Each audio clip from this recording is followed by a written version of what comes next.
Okay.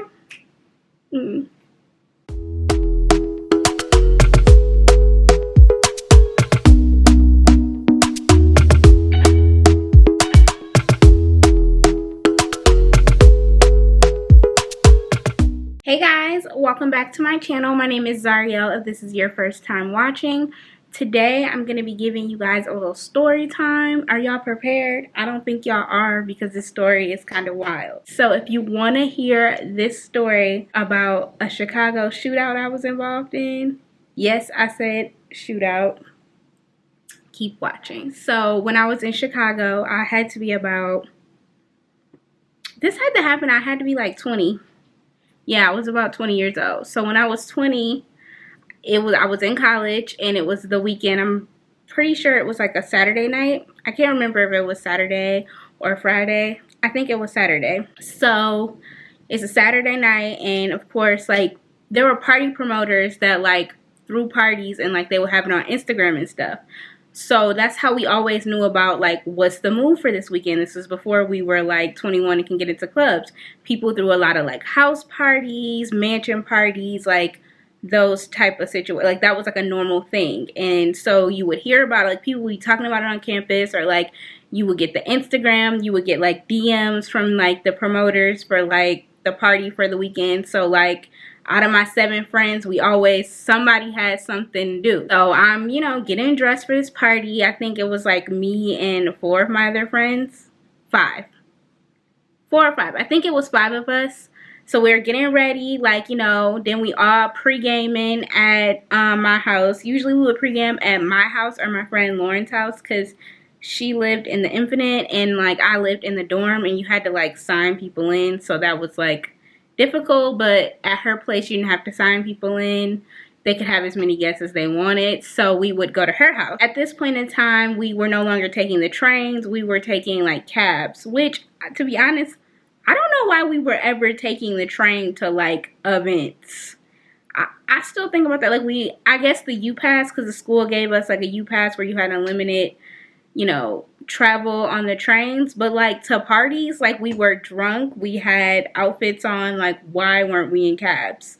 I don't know. At this point, maybe we had jobs at this point, so we were like ready to spend some more money compared to like our allowance that we had. So we're obviously like drunk. We're on our way to this party. And these parties, let me tell y'all. So one, these people would like promote these parties like mansion party, like 400 plus guests, or it would be like loft party, Chicago loft party. Like they would have like a nice DJ, and it would be like, we just, the promoting of it made it seem like it was like, a decent place. You thought you was gonna go to like a cute little house or like a cute little apartment, like kickback type situation. How they promoted this party, it's like, come to this, 1 in a million loft party, this DJ free before 12. Like they made it sound like it was just like a cool, relaxing, like lit place, but like safe, Mind you, I'm not from Chicago, so I don't know the numbers. And when I moved to school, I moved downtown. So I really only knew the downtown area, like Clark, Lake, Belmont, like Lakeshore. I knew the normal, like Chicago Avenue. I only knew that area. I didn't know nothing else. I had never lived in Chicago. So I don't know their numbers. I don't. I know you're not supposed to go to 95th. But I don't even know what that means, especially at 20. I just knew, like, you don't go that way. So I didn't know nothing about out west, down south, like, or out west, out south. Like, I didn't know nothing about Chicago's, like, hood and stuff like that. I knew they had a hood, but I don't know nothing about it, And so the party's address was, like, 45th something, and I didn't even pay no attention to. When you think loft, don't you think like a nice open apartment situation? Like you don't think what you're gonna see. You just don't. I'm thinking like it's gonna be a cool little loft with like plants, and like I thought it was gonna be like urban, like lifestyle Chicago Urban Outfitters, like y'all know exactly what look I'm talking about. Everybody knew it. Everybody wore the clothes. Like, it was a whole urban, during that time, like, urban streetwear culture was, like, heavy. And it was all about that, like, LA, California vibe. So that's what I thought when I saw Loft Party. So we get in the Uber. Me, I feel like, should I say their names? They fine with it. Oh, no, I'm not going to say their names. So me and 4 of my other friends got in the Uber. So, you know, we in like a, I want to say like a Kia truck situation. So we pull up to this party. Mind you, it's the ghetto. Like, legit, we are in the ghetto. Like, we in the hood. For real. So we pull up and I'm like, I'm all down for the ratchet. I really am. But there's ratchet and then there's like not safe. So at this point, I'm like, when we driving and we getting closer and closer, I'm looking out the window like, where's we at? Like, I don't even know. I'm like, where we going, y'all? Like, do y'all know where this is? And one of my friends at the time that was with us was from Chicago. So I'm like, is this safe? She like, yeah. And I'm like, I don't know if it's safe. But I'm still, you know, I'm young, I'm drunk. I'm like, okay, like, whatever. I'm scared, but I'm kind of like, okay, like, we gonna be fine. Like, this should all be like college people that I like in the same age group kind of know, you know, because they're throwing these parties for like college students. So we get there and we pull up dead. We're literally opening the door and get out the car, and this guy is sitting, you know, like a porch. He's like standing at the top of the porch, and he pulls out like legit pulls out a gun. He pulls out a gun, and raises in the air and was like, didn't I tell y'all and leave? And then starts shooting it. When I tell you, my heart like dropped, because one, we hadn't even been, like, we hadn't even been here. We literally just pulled up. We don't even know this person and what they talking about. Mind you, a person that I do know was standing right next to them. And I'm like, you see who I am, so why the hell didn't you tell him who, like, wait a minute, like, who these people are? So he pulls out the gun and he starts shooting as he's walking. Like, he's like walking down the stairs and he starts shooting like doosh, doosh. So at this point, 2 of my friends was already outside of the car, because we were literally about to get out the car when this happened. It happened like this. They were getting out the car and he started shooting the gun and walking while he was shooting. So I, like, natural instincts, I slammed the door. Like, so as the gun is going boom, I slammed the door and I like tucked all the way underneath my seat and I'm like head like this. And I'm terrified at this point. And the other girl that's sitting next to me did the exact same thing to the other girl that was on the other side, because they just standing there like, what's going on? Because this dude is shooting like multiple times. It's not just like boom. No, he like doosh, doosh, doosh. So I'm like, oh, hell no. Like, we finna die. So I literally slammed the door, like, I slammed the door on her outside, like, boom. And then I'm telling the driver, me and the person up front tells the driver, like, go, go, go. Like, we, like, drive. The driver is just in shock. Like, the driver, this is a girl. It's a black girl that's a driver. She just in shock. She just stood there. And I'm like, go, go, go. So then, as this is happening, the guy continues to walk down, you know? So he's walking, and he gets in front of the car, because this driver is not driving. I'm like, drive, drive. She not driving. We in the car. Me and the other 2 people who's still in the car, safe, is like, drive. So, he gets in the car. I mean, no, he doesn't get in the car. So he starts walking still with the gun, like, in his hand. He stands in front of the car and was like, y'all not going nowhere. When I tell y'all, at that moment in time, I was like, I'm finna die. I was like, I'm finna die. I was like, my mom is literally gonna have to, like, deal with this. Like, my daughter died in Chicago going to a party. And at this point, I'm like, I should have never been here. Like, why am I here? Like, this is a mistake. Like, all this is going through my mind. At that point, I literally was like, I'm finna die. Like, I swear my life flashed before my eyes. I was like, I'm finna die. Like, I knew better. I knew I shouldn't have been nowhere in this area. Knew I shouldn't be. Like, I knew. So that's why I'm like, oh my God, like, I'm finna die. Like, how they gonna explain this to my mama? I'm literally in the back seat, like, this is not happening to me. Like, I couldn't believe, like, and the thing is all this stuff happened in like a 2-minute span of time. But when I tell you, it felt like slow motion when this man was walking up to this car. I'm in the back seat like, what am I going to say? Like, you know, because I'm like, what are we going to do? Because we some college kids. We not from Chicago. So he walks up to the car. He rolled down the window, you know. The fucking driver is just doing everything that he says. And at this point, I'm literally in the back seat grimming her through the mirror. Because I'm like, you should have drove off when we said so. And, like, I'm sorry to my friends that we closed the door on, but, like, you hear gunshots, you need to move. And y'all just standing there, like, they were literally just standing there, like, what was that? I'm like, oh, no, y'all playing games. I'm not finna die for nobody. So he walked up to the car, and we, like, what's the problem? Like, what is going on? He, like, rolled down the window or whatever. And so we rolled down the window, and he's talking to the guy that's in the front seat, like, I know you. Guy, my friends in the front seat, like, you don't know me?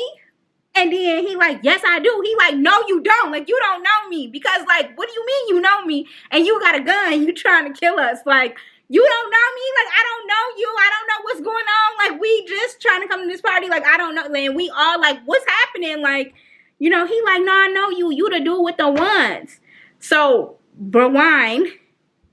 This man was in my apartment a week ago. A week ago, he was in my apartment because he was talking to one of my roommates. Dead. Like, dead. When I tell you, we looked and we was like, yeah. Like, immediately, like, yeah. Like, oh, yeah, I do know you. Like, we was just trying to go on a party because, you know, we like, okay, stop shooting. Like, don't kill us. So we like, yeah, I know you. But we did end up knowing him because he was in my apartment the week prior with one of my roommates. And my friend was at my apartment while he was there, and he complimented him on the shoes. And then he was like, oh, thanks, you know. So that low-key saved our life. So he like, oh, my bad. Like, and then afterwards, he acting like it's normal. He like, oh, my bad. I thought y'all was these guys who kept coming to this party after we told them to leave after they didn't have no girls or no bottles. Mind you, this party to entry, this is how I should have known this was ghetto. To enter this party, you either had to be a guy with girls or you had to bring a bottle if you were a guy. None of these rules applies for girls. But like if you were a guy, you had to either bring girls or you had to bring a bottle. And if you didn't do either or, you couldn't get into the party. So he was like, I thought y'all was these dudes that kept coming and didn't have no girls or no bottles. So at this point, we just looking like, I'm still in shock. I'm like, are you kidding me? Like, I couldn't believe this just happened to me. He like, you know, coming, like, all right, come inside or whatever. Like, come on. We looking like, nah, I don't want to go inside. But to be honest, we did end up going inside this party. I honestly was scared to be like, nah, I don't want to come into this party now. Because I'm like, oh, I say nah, he gonna be like, what? And try to, like, kill us. So I'm like, okay. And, like, we get off the car. My one friend is like, what? Like, we need to go home. Like, and I'm like, I mean, we got to get off this car. Like, this man is crazy. If we don't, so we get out the car and was like, we going to get out and we going to go in for a minute and then leave. So, we did end up going in. We end up staying for, like, maybe an hour or hour and a half. I'm generally, when I think about it now, I'm generally surprised we ever went inside or ever, like, stayed for that long. But, like, yeah, it was real ghetto. Like, it was, like, sheets on windows. Like, it was a lot. It was a lot. I'm not even gonna lie. And then, like, you know, I went off on the dude that was up there because I was like, you should have spoke earlier. Like, you saw my face. Like, this man, I was done. But, so we did end up going into this party, which was stupid. That's what I'm saying. When you young, you be doing dumb stuff. Like, why would we go inside when somebody just shot a gun towards us? Like, what? It was definitely real ghetto, and I definitely would not do it again. That was the last time I went to any, like, house loft party that wasn't I didn't Google the address and wasn't like downtown. Like, don't take me out of downtown, don't, because I'm not meant for it. I'm really not. I'm not meant for that life. Not at all. And then, like, one of my friends was like, oh, I thought it was firecrackers. I didn't know it was a gun. I said, and that's why you got the door shut on you. Like, oh, I thought it was firecrackers. I said, see, this is why you need to stay downtown too, because you should know the difference between a gunshot and a firecracker. They sound completely different. Not to mention, physically, you could see this man with this gun in the hand. Like, but the fact that this man was at my apartment like a week before, and my apartment was downtown, like in Chicago, like the dorms, like it was downtown in the dorms in that area. Like, I think, what was it? I was staying in the Dwight at Columbia, and it was the Dwight. I think it was on Clark, something, I don't even know. Willis Hell? No, Clark. I think it's on Clark. I can't remember. But he was in my apartment just sitting on my couch chilling, like laughing. And this next thing you know, this man is shooting guns. I'm like, oh, nah. It was an experience, y'all. So that was my story. So any of you college students, like, make sure y'all staying safe and make sure you know your destination. After that party, I literally put it in the Google Maps to see, like, where I'm going, because I'm like, I'm not doing this no more. And then when you was trying to leave to come home, Ubers don't go out there. Ubers ain't coming in no 45th in Chicago. That's the hood. They not coming there. It's not happening. So, like, at that point, we end up getting a ride home with some other, like, guys that we knew that drove, and they, like, cousins drove, and, like, we paired up and, like, got in a car and drove home because we couldn't even get home because no Uber would come. So again, y'all, don't put y'all lives in danger trying to be hot and trying to be out here, because you never know what could happen. And I definitely was way more like cautious of what was going on and cautious of where I was going after that situation, because it scared the mess out of me. Okay, it really did. I was scared. I was generally scared. Like, I was. I really thought I was gonna die. Like, that was a moment in college where I really, like, I did a lot of stuff, but that one right there really had me like, oh no, I can't live this life. Like, I cannot live this life at all. So that was my story. I know this was a short little story time for you guys, little video. I'm still working on content for you guys. I know y'all like my story times, and I got more stories. So if y'all want to hear more stories, make sure y'all comment down below about the stories y'all want to hear. And I try not to use people's names. If you're in the story, you know you in the story. If you want to say you was in the story, you can. But I try not to use people's names. I do miss y'all. I feel like when I don't, like, record, like, frequently, and it's not, like, back to back to back, I be feeling like I'm missing out on something. Or y'all missing out. I don't know. I be feeling that connection. I don't know. Well, that was it, y'all. That's how I was involved in a Chicago shootout. Stay safe, y'all. Chicago, they'll have you there, okay? Make sure you guys like and subscribe to my channel, and I will see you guys in my next video. Bye.